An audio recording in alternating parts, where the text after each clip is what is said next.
Hey, good morning. Hey, guys, let's get started here on the lesson for today. Lesson 3.2, page 172.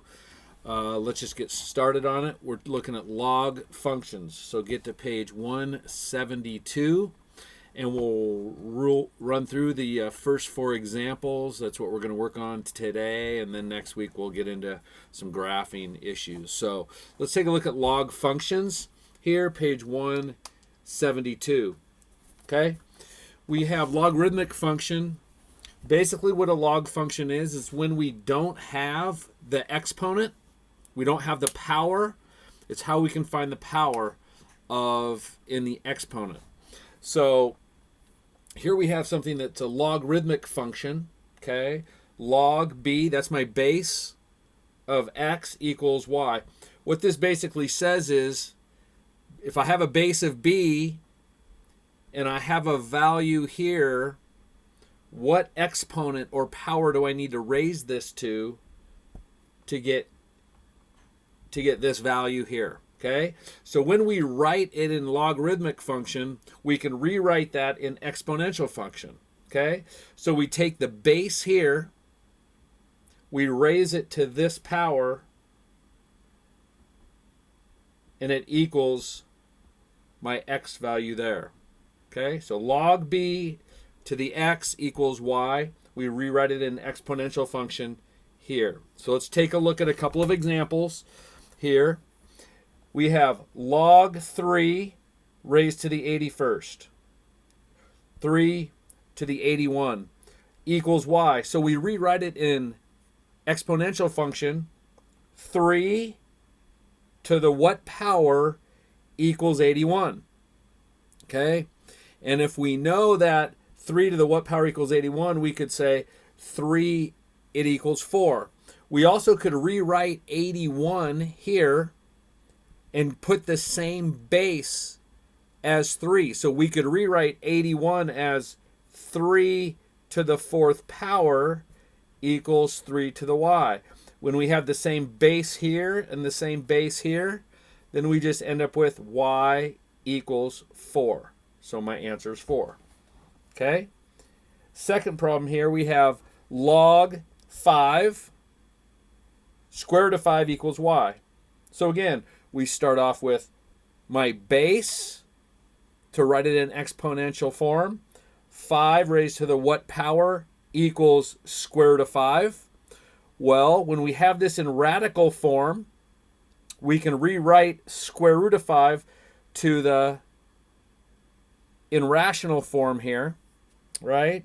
Square root of 5 is the same as 5 to the half power. 5 to the y equals 5 to the half power. Okay? Y would equal 1/2, right? So if we have the same base here, then we just take whatever my exponent is here, y equals 1/2. Okay? So that's where we're evaluating logarithmic functions and we're rewriting them in the form of exponential functions.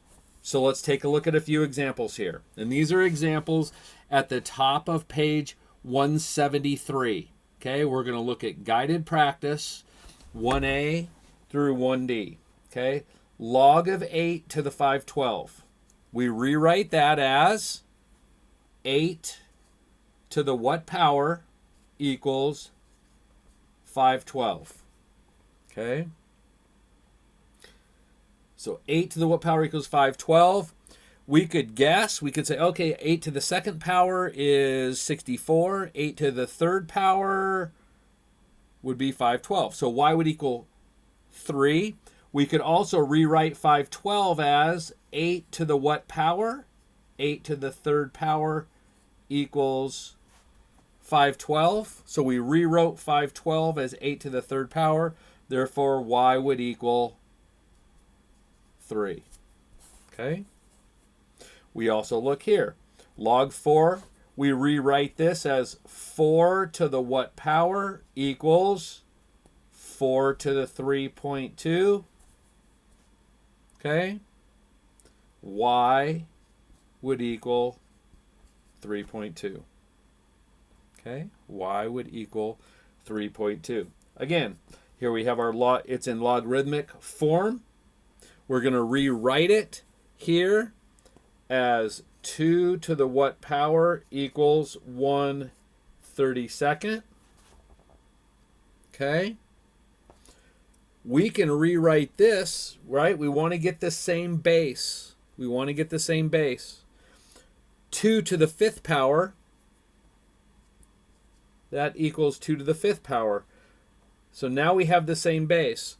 When we have 2 to the 5th power on the bottom, that's the same as 2 to the -5. So that's my property of a negative exponent. 2 to the y equals 2 to the -5th. Y would equal -5. Okay? And the last one. Log 16 square root of 2. Okay? Let's rewrite it. Let's rewrite it in exponential form. 16 to the what power equals the square root of 2. We're going to rewrite my radical here to 2 to the 1/2. 16 to the y equals 2 to the 1/2. Okay? Rewrite 16 with the same base as 2. So now that would be 2 to the 4th power times y equals 2 to the 1/2. So now we have the same base. So now we can simply just put 4y equals 1/2. Divide by 4, or divide by 4, y would equal 1/8. Okay? So that's example 1, how we would evaluate logarithms. We want to rewrite them as in exponential form. Okay? Second part we want to take a look at is on page 173. So take a look at page 173 for me. Okay? On 173, I want you to take a special look right here at these key concepts here. Okay? You're going to utilize these key concepts as to what these logarithms are going to do. So take a look at the two key concepts on 173. Okay? And when we look at common logarithms in example 2, okay, common logarithms, what that basically means is when we look at example 2, whenever we have log of 125, okay, anytime we have log 125 and we have 5 here, okay, we do the same thing where we have 5 to the y equals 125. All right? 5 to the y equals 5 cubed. Y would equal 3. Okay? So, take a look at those properties at the top of page 173. When we look at example 2, at the bottom of page 173, okay, we have what's called a common logarithm. Okay? So we basically have log. If we have no base here, a common logarithm tells us that that base is 10. Okay? That base is 10. Okay? So we can write 10 in here. Then if we rewrite that 10, it would basically be 10 to the what power equals 1.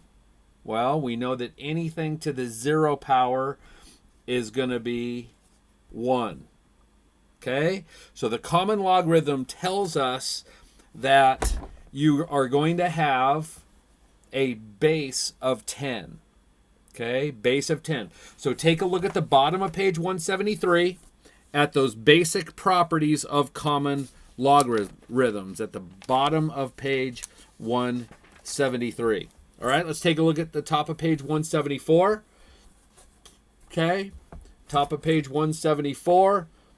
What we have is take a look at examples 1 through A through D on page 174, and you'll see how we basically look at where we can also use our calculators, where if we have, like, C would be log of 26, okay?